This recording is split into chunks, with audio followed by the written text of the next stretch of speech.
الحمدللہ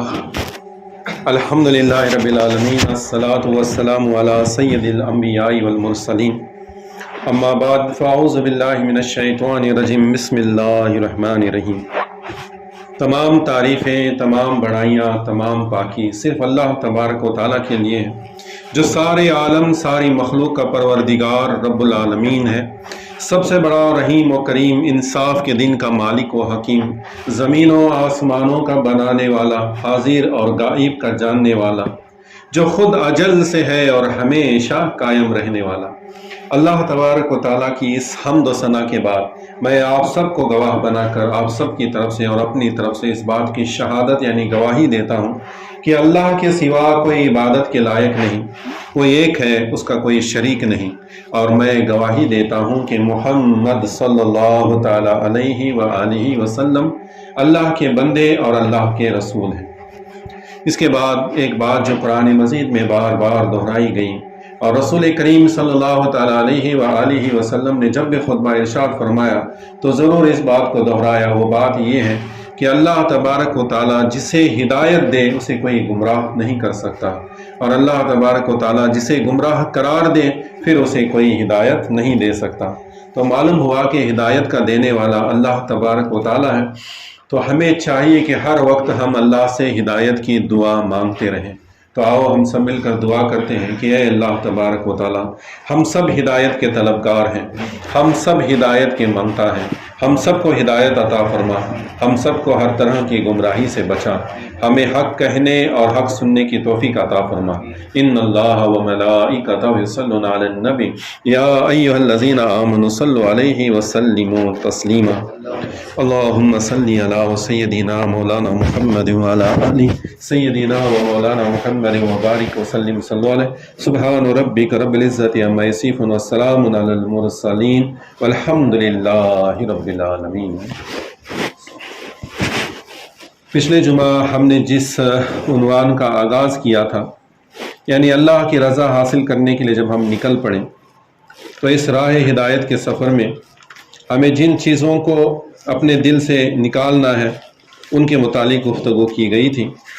تو آج اسی عنوان کو آگے جاری رکھتے ہوئے جو باتیں ہمیں اپنے دل سے، اپنے کردار سے نکالنی ہیں، ان میں سب سے اول بات میں نے بتایا تھا کہ تکبر یعنی گھمنڈ کو اپنے دل سے اور اپنے کردار سے نکالنا ہے۔ تو اس کا تفصیلی بیان آج ہم سماعت فرمائیں گے کہ تکبر کیا ہے اور کیوں یہ تباہ کن چیز ہے۔ کہا جاتا ہے کہ دل کی جو بیماریاں ہیں، باطنی بیماریاں جو ہیں، ان میں سب سے بڑی اور سب سے خطرناک بیماری کا نام ہے تکبر، گھمنڈ کرنا۔ عام لفظوں میں تکبر کو ہم گھمنڈ کہتے ہیں، اپنے آپ پر ناز کرنا کہتے ہیں، انانیت کہتے ہیں، غرور کہتے ہیں۔ تکبر کا معنی ہے اپنے آپ کو بڑا جاننا۔ یہ بہت ہی بری خصلت ہے۔ بڑائی تو اللہ کی چادر ہے اور بڑائی صرف اللہ تعالیٰ کو ہی سزاوار ہے۔ رسول اکرم صلی اللہ تعالیٰ علیہ وآلہ وسلم نے ارشاد فرمایا، تکبر حق کی مخالفت اور لوگوں کو حقیر جاننے کا نام ہے۔ اپنے آپ کو افضل اور دوسروں کو حقیر جاننے کا نام تکبر ہے، اور تکبر کرنے والے کو متکبر اور مغرور کہتے ہیں۔ قرآن پاک میں اللہ تعالیٰ ارشاد فرماتا ہے کہ بے شک وہ مغروروں کو پسند نہیں فرماتا۔ 14واں پارہ سورہ نحل کی آیت نمبر 23 میں یہ ارشاد فرمایا گیا کہ اللہ تبارک و تعالیٰ تکبر کرنے والوں کو، گھمنڈ کرنے والوں کو، غرور کرنے والوں کو پسند نہیں فرماتا۔ اور ہم سب کا مقصد کیا ہے کہ اللہ تعالیٰ ہم سے راضی ہو جائے، اللہ تعالیٰ ہمیں پسند کرے، اپنے پسندیدہ بندوں میں شامل کرے، یہی ہمارا مقصد ہے۔ تو اس میں سب سے بڑی رکاوٹ بنتی ہے کہ اگر ہمارے دل میں تکبر ہوگا، گھمنڈ ہوگا، تو اللہ تعالیٰ ہمیں ہرگز پسند نہیں کرے گا۔ حدیث پاک میں آتا ہے قیامت کے دن متکبرین یعنی گھمنڈ کرنے والے، تکبر کرنے والوں کو انسانی شکلوں میں چونٹیوں کے مانند اٹھایا جائے گا۔ ہر جانب سے ان پر ذلت اور رسوائی کا عذاب نازل ہوتا رہے گا۔ انہیں جہنم کے بلوس نامی قید خانے کی طرف ہانکا جائے گا، اور بہت بڑی آگ انہیں اپنی لپیٹ میں لے کر ان پر غالب آ جائے گی، اور جب انہیں پیاس لگے گی تو پینے کے لیے جہنمیوں کا پیپ دیا جائے گا۔ اللہ اکبر کبیرہ۔ یعنی گھمنڈ کرنے والوں کو، تکبر کرنے والوں کے لیے کتنا بڑا عذاب اور کتنی بڑی ذلت اور رسوائی حدیثوں میں آئی ہے۔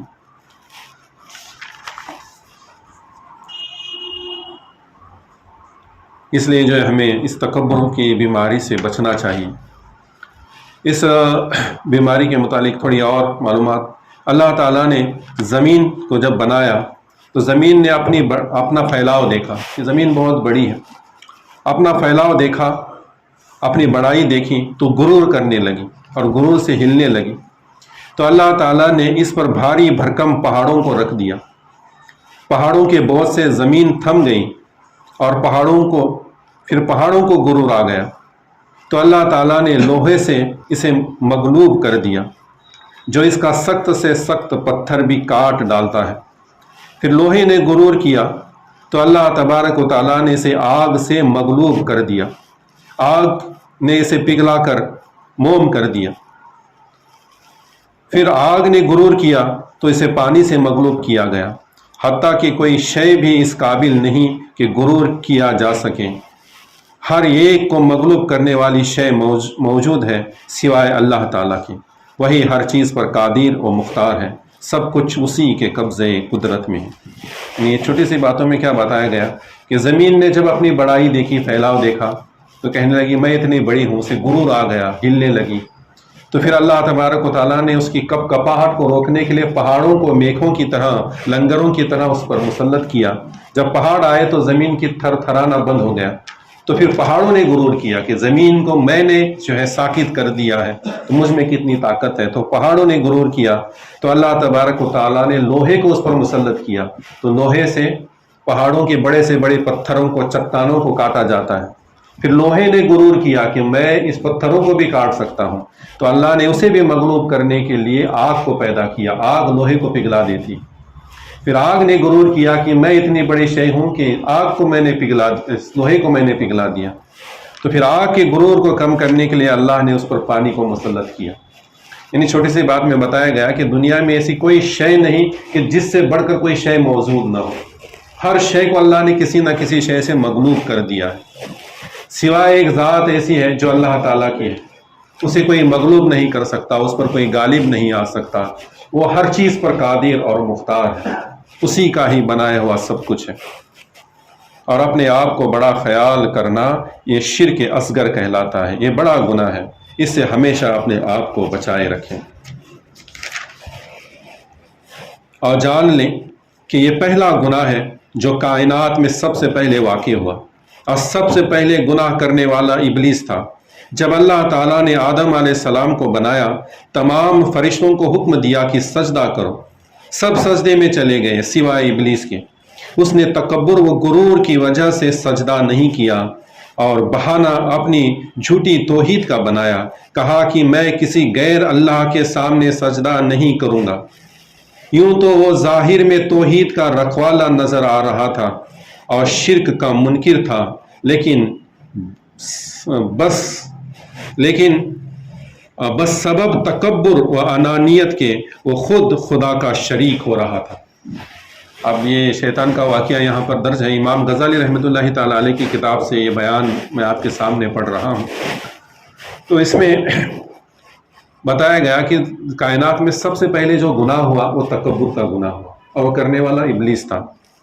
اللہ تبارک و تعالیٰ نے جب آدم علیہ السلام کو بنایا اور اس میں اپنی طرف کی روح پھونکی اور کہا کہ میں اسے اپنا خلیفہ بنانے والا ہوں، اور تمام فرشتوں کو حکم دیا کہ اسے سجدہ کرو، سب نے سجدہ کیا ہے سوائے ابلیس کے۔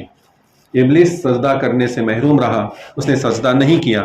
جب اسے پوچھا گیا کہ تو نے کیوں سجدہ نہیں کیا، تو اس نے کہا کہ میں تیرے سوا کسی کے سامنے سجدہ نہیں کروں گا۔ ظاہر میں دیکھیں گے تو یہ الفاظ توحید کے رکھوالے نظر آتے ہیں، کہ توحید کے مت والے کے زبان سے نکلے ہوئے الفاظ نظر آتے ہیں۔ وہ کیا کہہ رہا تھا کہ اللہ میں صرف تیرے سامنے سر جھکاؤں گا، تیرے سوا کسی کے سامنے سر نہیں جھکاؤں گا، اور میں آدم کو کیوں سجدہ کروں، حالانکہ اسے مٹی سے بنایا گیا اور مجھے آگ سے بنایا گیا، میں اس سے افضل ہوں، میں اس سے اعلیٰ۔ یہ اس کا گناہ تھا، تکبر تھا، گھمنڈ تھا کہ میں آگ سے بنایا گیا ہوں، میں اعلیٰ ہوں، میں اس سے پہلے بنایا گیا ہوں، میں اعلیٰ ہوں۔ آدم کو میرے بعد بنایا گیا، آدم کو مٹی سے بنایا گیا، اور وہ مجھ سے جو ہے کمتر ہے، میں اسے سجدہ نہیں کروں گا۔ حالانکہ اس کے الفاظ کیا ہیں کہ میں تیرے سوا کسی کے سامنے سجدہ نہیں کروں گا۔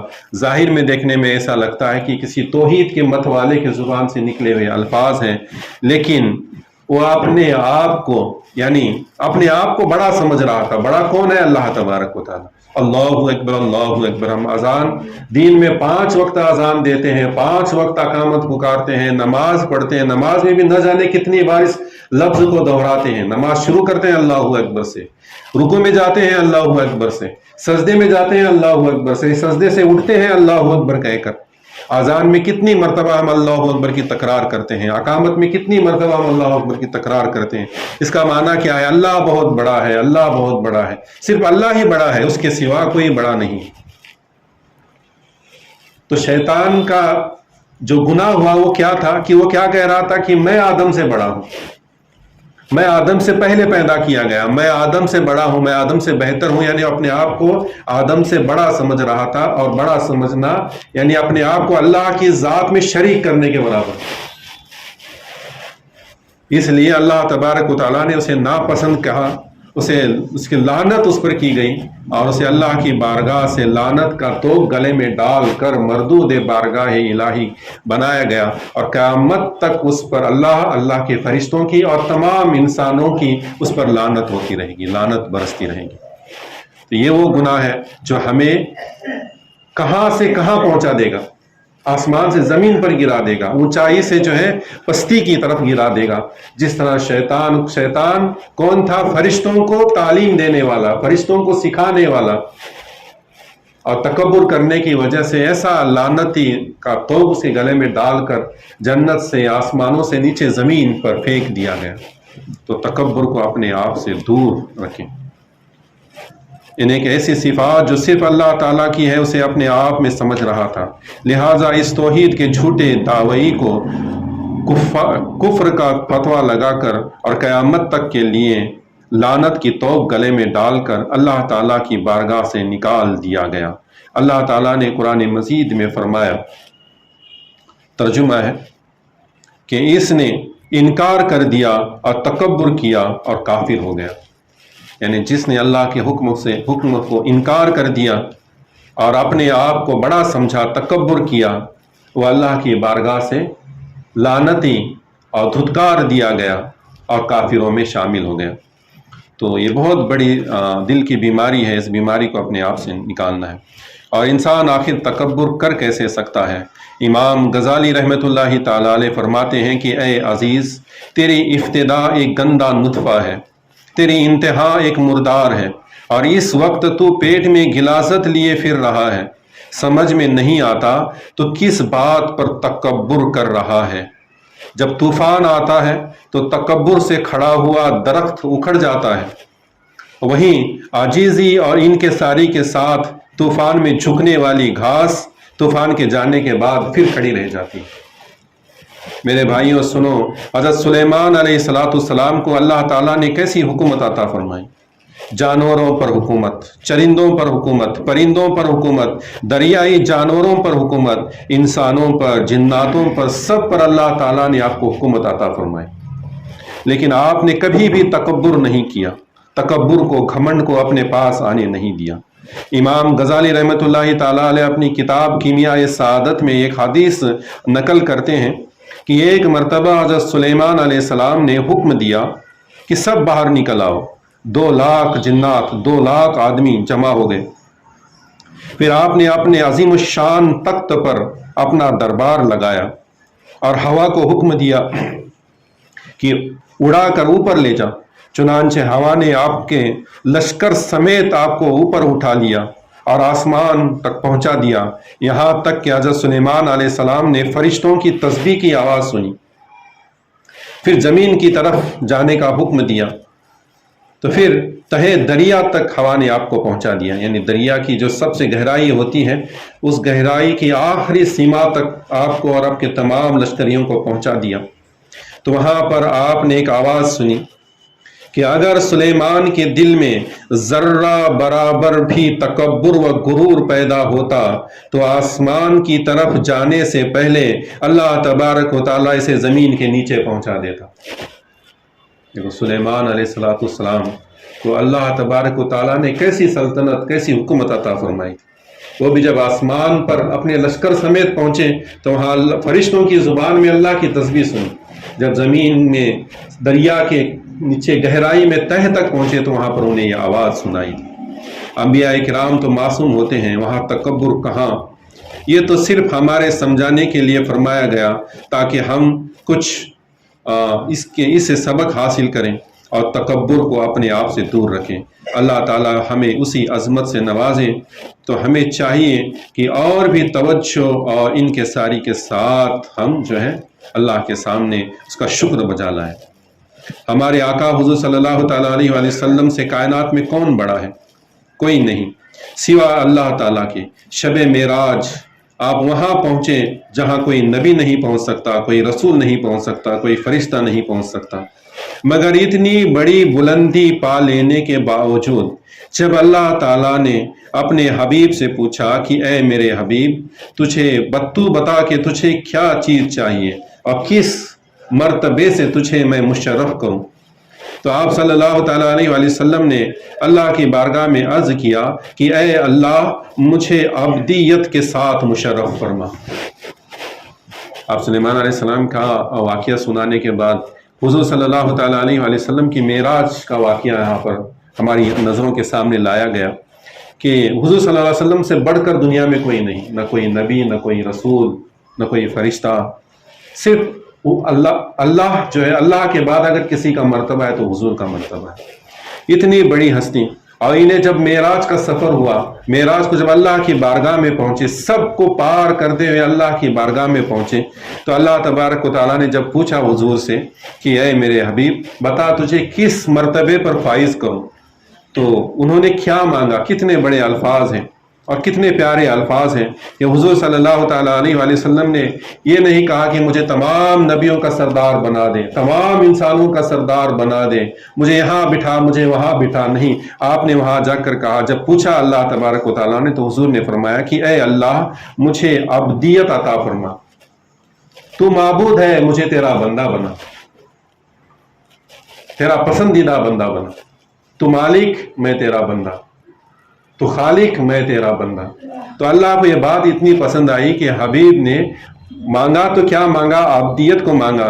تو پھر اللہ تبارک و تعالیٰ نے قرآن مجید میں جب شب معراج کا ذکر کیا تو اس طرح کیا کہ سبحان الذی اسریٰ بعبدہ، لے گئی وہ ذات، یعنی لے گیا میں اپنے بندے کو، حضور صلی اللہ علیہ وسلم کو عبدیت کے ساتھ سرفراز فرماتے ہوئے لے گیا میں اپنے خاص بندے کو، میں لے گیا، کوئی اور نہیں لے گیا۔ یعنی زمینوں سے آسمانوں کا سفر کسی کے بس کی بات نہیں، میں اپنے اس خاص بندے کو اپنے ساتھ لے گیا۔ تو حضور اللہ کے خاص بندے ہیں، تو ہمیں بھی چاہیے کہ ہم جب حضور سے محبت کرنے والے ہیں، حضور کے امتی ہیں، تو ہم بھی ایسے بندے بنے جن بندوں کو اللہ پسند فرماتا ہے۔ اور اللہ کن بندوں کو پسند فرماتا ہے؟ جو اس کے سامنے عاجزی اور انکساری کرتے ہیں، جو اس کی عبادت کرتے ہیں، جو اس کے حکم پر عمل کرتے ہیں، ان کو پسند فرماتا ہے۔ اور کسے ناپسند فرماتا ہے؟ تو ان میں سب سے پہلی بات تکبر کرنے والے، گھمنڈ کرنے والوں کو اللہ سخت ناپسند کرتا ہے۔